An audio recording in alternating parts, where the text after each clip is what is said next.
देखिए, नागपुर हिंसा की जांच में एटीएस यानी कि एंटी टेरर स्क्वाड की भी एंट्री हो चुकी है और जतिन इस खबर पर और ज्यादा जानकारी हमें देंगे। जतिन, क्या पत्थरबाजी के पैटर्न की एटीएस जांच करेगी और कैसे कार्रवाई और तेज होगी, ये भी बताइए, और अब तक का पूरा अपडेट।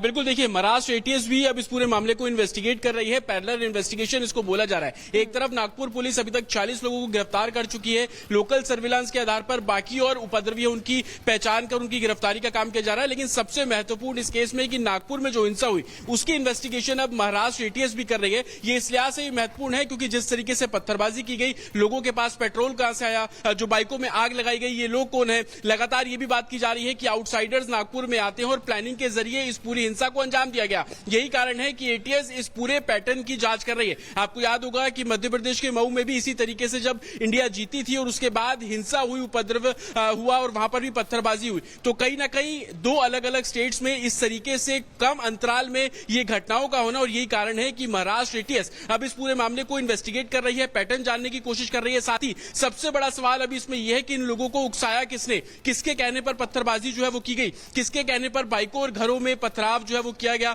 आगजनी जो है वो की गई, ये सबसे बड़ा सवाल है। और यही कारण है कि महाराष्ट्र एटीएस इस पूरे मामले को इन्वेस्टिगेट कर रही है। ये भी जानकारी मिल रही है कि बाकायदा एक डिटेल रिपोर्ट इस पूरे मामले में तैयार की जा रही है और अलग अलग एजेंसियों से महाराष्ट्र एटीएस इस पूरे मामले को कोऑर्डिनेट करती है। बिल्कुल, महाराष्ट्र एटीएस की एंट्री के बाद अब इस पूरे मामले की जांच और तेज होगी। बने रहिए जतिन, आपके पास वापस लौटेंगे। लेकिन बड़ी खबर सामने आ रही है, नागपुर हिंसा में बड़ा खुलासा हुआ है। दंगाइयों ने महिला पुलिसकर्मियों से छेड़छाड़ की थी। महिला पुलिसकर्मी की वर्दी खींचने की भी कोशिश हुई थी। महिला पुलिसकर्मी की शिकायत पर अब केस दर्ज हुआ है। एक तरफ देखिए माहौल खराब करने की कोशिश, तो दूसरी तरफ अभद्रता। नागपुर के कुछ हिस्सों में आज दूसरे दिन भी कर्फ्यू जारी है, पुलिस अलर्ट है। हमारे साथ राहुल सर हैं जो कि डीसीपी जोन 2 हैं। सर, अभी हम देख रहे हैं कि दूसरे दिन भी आप लोग अलर्ट हैं, तमाम कर्फ्यू इम्पोज किया गया है। अभी सिचुएशन कैसी है? कल आप लोग रूट मार्च भी निकाल रहे थे, लोगों में भरोसा बन रहा है कि अब इलाके में शांति है। कब तक ट्रैक पे लौटेगा नागपुर वापस?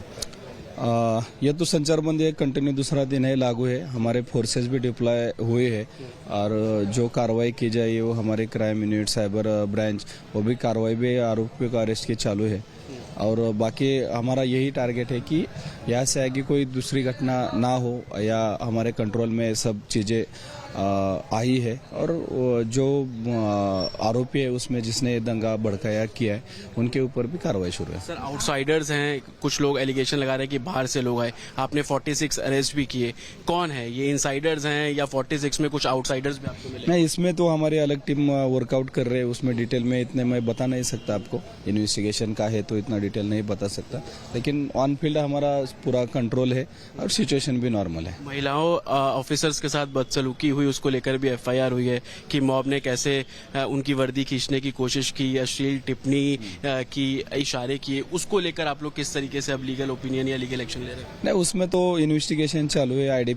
जो एक्यूज है उनका आइडेंटिफिकेशन चालू है और निश्चित स्वरूप पे हो जाएगा। सर, अभी सीसीटीवी आप लोग एनालाइज कर रहे हैं, क्या उनके बेसिस पर अरेस्टिंग की जा रही है? क्योंकि डिटेन करने की संख्या बहुत ज्यादा है, उसको देखते हुए कैसे आप लोग इन्वेस्टिगेट कर रहे हैं? नहीं, उसमें तो हमारी इन्वेस्टिगेशन टीम अलग है। जो फुटेज मिले हैं मीडिया के माध्यम से मिले, कोई प्राइवेट लोगों ने भी उनके मोबाइल के रिकॉर्डिंग किए, वो भी हमको मिले।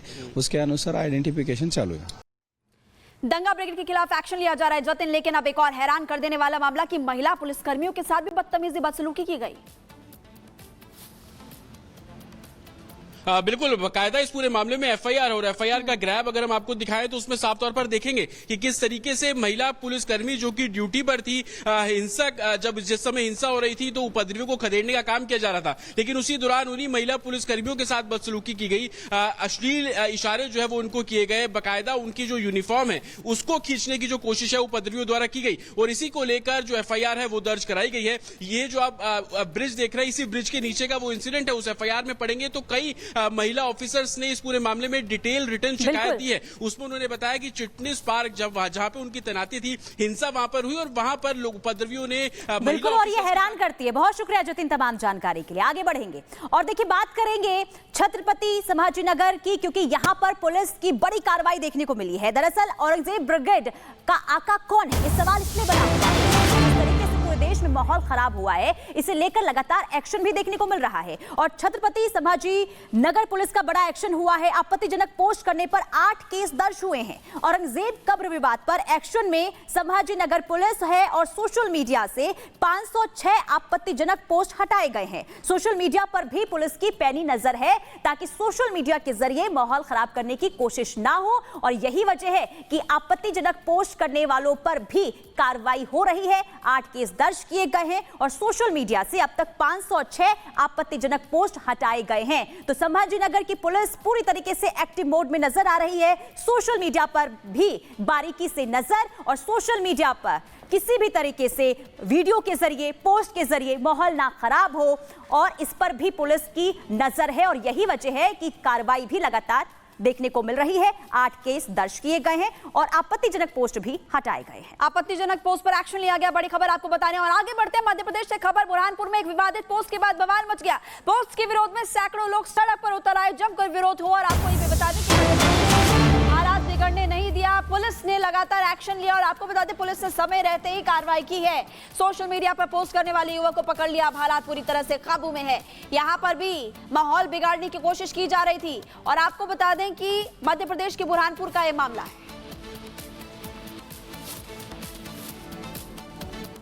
एक वायरल जो पोस्ट थी जिसमें धार्मिक भावनाओं का आहत होने वाले संबंधी कंटेंट थे, इस बात को लेके थाने में एक एफआईआर हुई है। एफआईआर से पहले काफ़ी बड़ी मात्रा में वर्ग विशेष के काफ़ी लोग आकर एजुटेशन कर रहे थे, उनको समझाइश दी है और उसमें एफआईआर की है, डिस्पर्स किया है।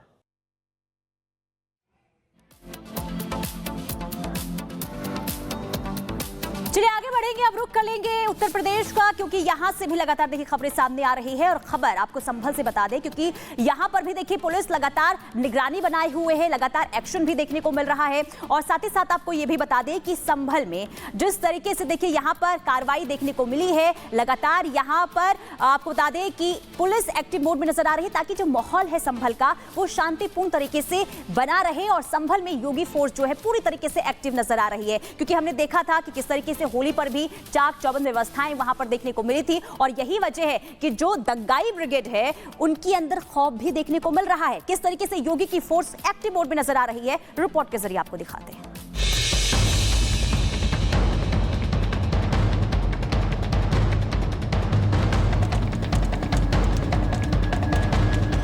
संभल में विवाद थमने का नाम नहीं ले रहा है। विवादित ढांचे के सर्वे से शुरू हुआ बवाल रमजान और होली से होता हुआ नेजा मेला तक जा पहुंचा है। सोमनाथ के लुटेरे सैयद सालार मसूद गाजी की मजार पर लगने वाले मेले पर सरकार ने रोक लगा दी है। तो लुटेरे की याद में बिल्कुल नेजा नहीं गड़ेगा। अगर गड़ा तो राष्ट्रद्रोही हैं आप। अगर इस देश के हैं, आप भी कह रहे हैं सोमनाथ को लूटा था, लुटेरे की याद में कैसे आप बना सकते हैं? बिल्कुल नहीं बनाएंगे, बिल्कुल कह रहा हूँ, बिल्कुल नहीं होगा। जिसने इस देश को लूटा था उसकी याद में कोई नेजा मेला आयोजित नहीं होगा। नेजा मेला कमेटी के मेंबर ने एएसपी श्रीश चंद से मुलाकात कर मेला करने की अनुमति मांगी, जिस पर उन्होंने परमिशन देने से साफ इनकार कर दिया। मेले पर रोक लगाई गई है क्योंकि यह नेजा मेला अब्दुल सलार गाजी की स्मृति में मनाया जाता रहा है। ऐसे क्रूर लुटेरे एवं हत्यारे की स्मृति में इस तरह के मेले का आयोजन किया जाना उचित नहीं है तथा यह एक कुरीति है जो काफ़ी वर्षों से चली आ रही थी। इन तथ्यों को दृष्टि रखते हुए और कानून व्यवस्था को दृष्टि रखते हुए इस पर रोक लगाई गई है। संभल का सहबाजपुरा खुर्द वो इलाका है जहां मुस्लिम संगठन नेजा मेला से पहले झंडा लगाते हैं, लेकिन आज उस जगह को पुलिस की मौजूदगी में न सिर्फ बंद कर दिया गया बल्कि पुलिस फोर्स की भी भारी तैनाती भी कर दी गई। तो फिलहाल देखिए संभल में नेजा मेला पर ब्रेक के बाद इस समय जगह जगह पर पुलिस बल की तैनाती की गई है। आप देखिए किस तरह से पेट्रोलिंग यहाँ पर की जा रही है और इस समय जो है संभल की हर एक गलियों में फ्लैग मार्च किया जा रहा है पुलिस की तरफ से, क्योंकि नेजा मेला पर ब्रेक लगने के बाद कहीं कोई जो है असामाजिक तत्व ये कदम ना उठाए, ढाल न गाड़े, क्योंकि अगर हम बात करें इस पर प्रशासन की तरफ से पूरी तरह से ब्रेक लगा दिया गया है। सर, क्या कुछ तैयारी फोर्स को लेकर, कितना डिप्लॉयमेंट आज के दिन? फोर्स पूरी तरह सतर्क है, परात फोर्स लगाई गई है और कहीं भी इस तरह का अवैध कृत्य अभी तक नहीं किया जा रहा है और लोगों ने भी इस पर सहमति दी है कि अभी इस पर कोई ढाल नहीं गाड़ी जाएगी और पूरी तरह शांति है। पूरी तरह शांति। कितनी जगह पे ढाल ये लोग गाड़ते थे और क्योंकि एक हफ्ते के बाद मेला की देखिए शुरुआत होती थी, यार ढाल गाड़ने की परंपरा थी इनकी। मुख्यतः है यह ढाल यहीं गाड़ी जाती थी जहाँ हम अभी उपस्थित हैं और इस ढाल के गाड़ने के साथ ही उत्सव मनाते थे जो कि अवैध कृत्य था, एक गलत परंपरा थी, इसे उन्हें अवगत कराया गया है और अभी तक कोई भी ऐसा कार्य नहीं किया जा रहा। एक तरफ प्रशासन ने मेले पर रोक लगाई तो दूसरी तरफ इस पर राजनीति भी शुरू हो गई। सपा अध्यक्ष अखिलेश यादव ने बीजेपी पर भाईचारे को खत्म करने का आरोप लगाया। भारतीय जनता पार्टी हर मिली जुली संस्कृति, हर भाईचारे को और जो हमारे आपस के एक दूसरे के सम्मान करने का तरीका, जो रहने का तरीका है, जहां पर हम एक दूसरे से मिलते हैं, ये मेले क्या होते हैं जहां हम सब धर्म जाति के लोगों को मिलते हैं। अगर वो कुंभ की तारीफ कर सकते हैं तो किसी मेले और की तारीफ क्यों नहीं कर सकते। अब ऐसे में विपक्ष से बीजेपी सवाल कर रही है कि आखिर सनातनी त्योहारों से परेशानी और लुटेरे से अपनापन क्यों है? क्यों विपक्ष बार बार आक्रांताओं के साथ खड़ा नजर आता है? क्या ये वोट बैंक की सियासत है या फिर अपनी खिसकी जमीन को बचाने की कोशिश? Bureau report, Republic Bharat. तो योगी की फोर्स एक्टिव है और सैयद सलार गाजी की याद में जो मेला लगता था वो अब की बार नहीं लगेगा। और इसी बीच हम देख रहे हैं सागर की कुछ लोग जो है वो नाराज है इस पूरे मामले को लेकर।